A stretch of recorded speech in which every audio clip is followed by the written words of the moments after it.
Hello everyone and welcome to our channel easy academy, आपकी अपनी academy. Last video में मैंने आपको बताया था कि एसिड, बेस और सॉल्ट, ठीक है, ये लेसन हमने स्टार्ट किए थे स्टैंडर्ड 9th का, लेसन नंबर 5 है। तो मैंने आपको उसमें बताया था कि एसिड क्या है, बेसिस क्या है, सॉल्ट क्या है, उसको आइडेंटिफाई कैसा करते और उनके डेफिनेशंस क्या है और उनको पहचानते कैसे, मैंने आपको ये लास्ट वीडियो में बता दिया था।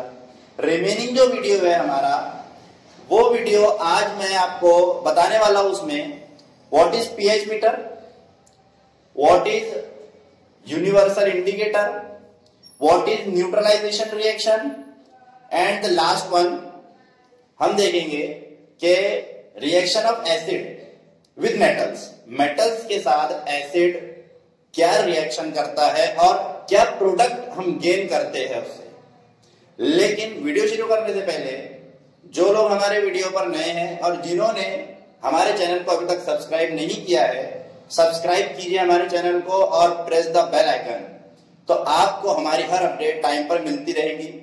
अगर आपको वीडियो पसंद आती है तो लाइक कीजिए, हमारे लिए कोई सजेशन है तो कमेंट सेक्शन में जाके कमेंट कीजिए, क्योंकि आप कमेंट्स करेंगे तो ही हम इंप्रूव कर सकेंगे।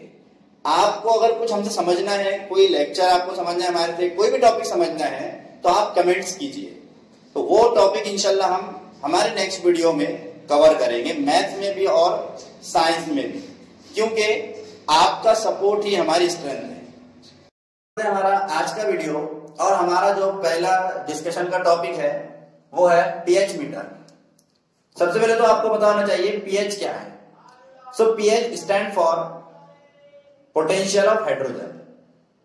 ओके, पीएच का मतलब होता है एक ऐसी वैल्यू जो बेस्ड है, किस चीज पर बेस्ड है, कि जब आप किसी भी एसिड को या किसी भी बेस को या किसी भी सॉल्यूशन को आप जब पानी में डिसॉल्व करते हैं तो वो कितने H+ आयन या कितने OH नेगेटिव आयन्स निकालता है, बनाता है, उसके ऊपर डिपेंड करेगी उसकी वैल्यू। ओके, जितने ज्यादा या जितने कम वो हाइड्रोजन प्रोड्यूस करेगा वो उसकी रहती है पोटेंशियल ऑफ हाइड्रोजन, यानी पीएच वैल्यू। पीएच वैल्यू हम किस चीज के लिए इस्तेमाल करते हैं? तो पीएच वैल्यू इस्तेमाल की जाती है ये पता करने के लिए कि जिस सॉल्यूशन को हमने लिए है वो सॉल्यूशन एसिडिक है, बेसिक है या न्यूट्रल है। अब आप कैसे पता करोगे कि पीएच मीटर पर कौन सी चीज एसिडिक है, कौन सी चीज बेसिक है और कौन सी चीज न्यूट्रल है? इसको दूसरा आप यूनिवर्सल इंडिकेटर भी बोल सकते हैं, वो आगे इसके बाद नेक्स्ट टॉपिक में मिलूंगा। तो आपको साइड में चार्ट दिख रहा होगा, इस चार्ट में जो सबसे ऊपर वाली वैल्यू है 0,0, वहां पर लिखा हुआ है 1 mHCl, यानी 1 मोल HCl। और जो सबसे नीचे वाली वैल्यू आपको दिख रही होंगी नंबर 14, जो रीडिंग है 14.0, वहां लिखा हुआ है NaOH, 1 mNaOH। अब ये क्या है, शुरुआत करते हैं, शुरुआत से देखते हैं हम कि जो पीएच मीटर है उसमें रीडिंग रहती है 0 से 14 तक। अगर आपने कोई सॉल्यूशन लिए और उस सॉल्यूशन की आपने पीएच वैल्यू निकाले और पीएच वैल्यू 7 से कम आई, जो रीडिंग है आपकी उस सॉल्यूशन की वो 7 से कम आई, इसका मतलब ये है कि आपने जो सॉल्यूशन लिए है वो एसिडिक है, उसके अंदर एसिडिक प्रॉपर्टी है। और अगर वैल्यू 7 से ज्यादा आई, इसका मतलब ये है कि जो आपने सॉल्यूशन लिए है वो बेसिक है, उसके अंदर बेसिक प्रॉपर्टी है। और अगर एग्जैक्ट 7 उसकी वैल्यू आती है then it's mean the solution is neutral, वो न बेसिक है और ना ही वो एसिडिक है। एसिडिक होने के लिए 7 से कम वैल्यू होना चाहिए और बेसिक होने के लिए 7 से ज्यादा वैल्यू होना चाहिए। अब मैंने आपको बताया चार्ट में हम 0 से नीचे आ रहे 14 की तरफ, तो जैसे हम 0 पर है तो 0 पर आपको दिख रहा होगा 1MHCl। लास्ट वीडियो जब मैं पढ़ा रहा था आपको उस वक्त बताया था मैंने कि स्ट्रॉन्गेस्ट एसिड है HCl। अब स्ट्रॉन्गेस्ट एसिड कैसे पता करेंगे आप, या फिर किस सॉल्यूशन के अंदर स्ट्रॉन्ग एसिड प्रॉपर्टी यूज हुई है, तो वो ऐसे है कि अगर जिसकी वैल्यू सबसे कम आई, अब जाहिर सी बात है हम एसिडिक सॉल्यूशन ले रहे हैं तो एसिडिक सॉल्यूशन की जो वैल्यू आएंगी वो 0 से 7 के बीच में आएंगी। तो इसमें HCl की वैल्यू अगर आप लेंगे तो आएगी 0.0, pH वैल्यू HCl की 0.0। इसका मतलब ये है कि वो सबसे ज्यादा स्ट्रॉन्ग है। जितनी कम वैल्यू एसिड उतना ज्यादा स्ट्रॉन्ग, जितनी कम वैल्यू एसिड उतना ज्यादा स्ट्रॉन्ग। अब बेसिक वैल्यू 7.1 से बेस शुरू हो जाते हैं सारे। ऐसे सॉल्यूशन की रीडिंग आती है जिनके अंदर बेसिक प्रॉपर्टी है, तो 7.1 से 14 तक आपको रीडिंग लेनी है। अब सबसे बड़ी जो रीडिंग ली है हमने वो है NaOH, sodium hydroxide. Last video में जब मैं रिएक्शन करवा रहा था उस वक्त भी बताया था कि स्ट्रॉन्गेस्ट बेस है, तो स्ट्रॉन्गेस्ट बेस की वैल्यू आएगी 14.0। ओके, तो आपको पता चल गया कि 7.1 से आप बढ़ रहे हो 14 की तरफ, तो आप स्ट्रॉन्गेस्ट बेस बनते जा रहे हैं। वो चीज स्ट्रॉन्गेस्ट बेस हो रही है वो चीज। और जैसे आप 7 से 0 की तरफ जाओगे तो वो स्ट्रॉन्गेस्ट एसिड बनता जाएगा। और 7 की वैल्यू आपको पता है कि वो न्यूट्रल है। जैसे हमारा जो पानी है पीने का वो न्यूट्रल सॉल्यूशन है, उसके बाद नमक का अगर कोई पानी है तो वो न्यूट्रल सॉल्यूशन है। तो ये सारे सॉल्यूशन न्यूट्रल आते हैं। इसके बाद नेक्स्ट वीडियो में नेक्स्ट टॉपिक जो हम देखने वाले हैं वो देखने वाले हैं हम यूनिवर्सल इंडिकेटर।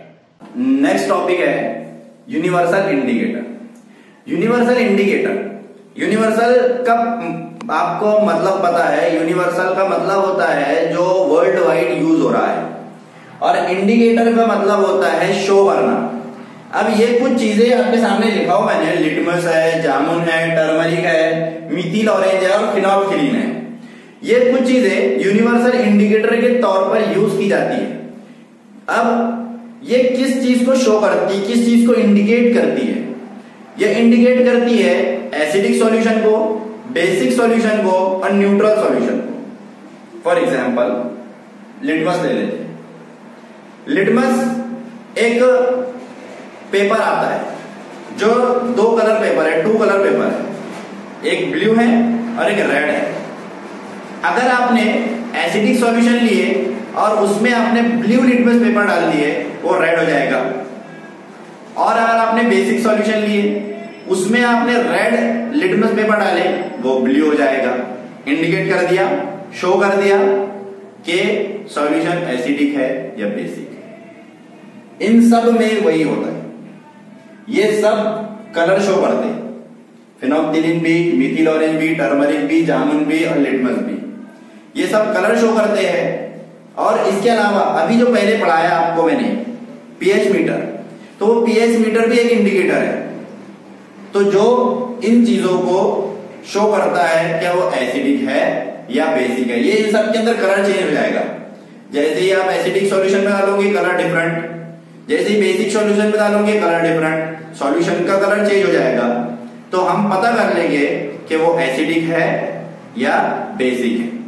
नेक्स्ट चीज जो डिस्कस करने वाले हैं हम वो है न्यूट्रलाइजेशन। आपके किताब में टॉपिक दिया हुआ है न्यूट्रलाइजेशन। न्यूट्रलाइजेशन का मतलब होता है कि अगर स्ट्रॉन्गेस्ट एसिड स्ट्रॉन्गेस्ट बेस के साथ रिएक्ट करता है तो वाटर और सॉल्ट, ये 2 प्रोडक्ट हमको हासिल होते हैं। जो हमारा लास्ट वीडियो था उसमें मैंने आपको एक रिएक्शन करके बताया था। रिएक्शन थी HCl plus NaOH, strongest acid strongest base. जब इनका रिएक्ट किए अपन ने तो ये HOH के साथ रिएक्ट करता और ये Na ये Cl के साथ रिएक्ट करता। NaCl पॉजिटिव और निगेटिव। मैंने बताया था पॉजिटिव नेगेटिव का कंसेप्ट क्या है आपको। लास्ट वीडियो अगर आपने नहीं देखे होंगे तो लास्ट वीडियो जाके देखो, ये रिएक्शन मैंने डिटेल में समझाया उसमें। तो Na का रिएक्ट होता है Cl के साथ, और ये H और H2 रिमेनिंग है O, H2O। तो न्यूट्रलाइजेशन रिएक्शन का मतलब होता है जब स्ट्रॉन्गेस्ट एसिड स्ट्रॉन्गेस्ट बेस के साथ रिएक्ट करता है तो हमको न्यूट्रल सॉल्ट गेन होता है, न्यूट्रल सॉल्ट हमारे पास हासिल होता है और वाटर। ये है न्यूट्रलाइजेशन रिएक्शन। अब इसके बाद डिस्कस करेंगे reaction of acid with metals. चलिए शुरू करते हैं इसके बाद हमारा next topic, reaction of acid with metals. Metals जब एसिड के साथ रिएक्ट करते हैं तो हमें क्या प्रोडक्ट मिलेगा, ये हमको पढ़ना है। तो सबसे पहले हमको पता होना चाहिए मेटल्स के बारे में आपने स्टैंडर्ड 8 में पढ़े हैं, स्टैंडर्ड 7 में पढ़े हैं। मेटल्स के बारे में हमको ये कहा गया है कि जो मेटल्स है उनके ऊपर पॉजिटिव चार्ज रहता। ओके, मेटल्स के ऊपर पॉजिटिव चार्ज रहता, और मेटल जब किसी भी एसिड के साथ रिएक्ट करते हैं तो वो मेटेलिक सॉल्ट बनाते हैं, मेटेलिक सॉल्ट बनाते हैं, ऐसा सॉल्ट जिसमें मेटल रहता है। देखते हैं पहली रिएक्शन, मैग्नीशियम Mg मैग्नीशियम ने दो HCl के साथ रिएक्ट किया है, MgCl2 और H2 बना। रिएक्शन यहां लिख लीजिए डिटेल में कैसा है। Mg पॉजिटिव है, रिएक्शन कर रहा है HCl के साथ। HCl कितने, दो है, दो H है, दो Cl है। एक मैग्नीशियम दो Cl के साथ रिएक्ट करता, एक मैग्नीशियम दो Cl के साथ रिएक्ट करता। वो दो Cl के साथ रिएक्ट क्यों करता, अपने को कैसे पता चलेगा कि दो Cl के साथ रिएक्ट करता, ये नेक्स्ट वीडियो में आपको बताऊंगा मैं। तो एक मैग्नीशियम दो Cl के साथ रिएक्ट कर रहा, ये MgCl2 कट, यहां आ गया MgCl2। क्या बचा हमारे पास, H और H2 आ गया, मेटेलिक सॉल्ट बन गया मैग्नीशियम क्लोराइड। दूसरा रिएक्शन करते हैं हम। दूसरी रिएक्शन में हमारे को फिल इन द ब्लैंक दिए हुए हैं, मतलब कंप्लीट हमको करना है। एक फिल इन द ब्लैंक इधर है, एक फिल इन द ब्लैंक इधर है। जिंक Zn रिएक्ट करने वाला है किसके साथ, यहाँ SO4 दिया हुआ है, SO4 के अलावा कुछ भी नहीं दिया हुआ है यहाँ पर, तो ये SO4 लिख लो। अब हम क्या पढ़ रहे हैं, एसिड के साथ रिएक्ट कर रहा है। यहां एसिड दिख रहा, क्या कोई एसिड की पहचान बताया था कि H2 होना चाहिए, ये तो मेटल है, ये एसिड हो नहीं सकता। क्या बचा, SO4, इसके आगे H2 लगा दो, क्या बन गया, H2SO4, ये है वो एसिड, ये H2SO4, H2SO4 पहले फिल इन द ब्लैंक्स हो गई। अब H2SO4 का रिएक्शन कर रहे हैं हम मेटल के साथ, ये metal positive, SO4 negative. Zn का रिएक्शन होगा SO4 के साथ, ZnSO4 लिखा हुआ है, जिंक सल्फेट प्लस क्या बचता, H2 बाहर। इजी है। तीसरी रिएक्शन दी हुई है, मेटल सबसे पहले Cu कॉपर, ये मेटल लिख दिया आपने, यहाँ पे पॉजिटिव आ गया। Cu के साथ क्या लगा हुआ है, NO3।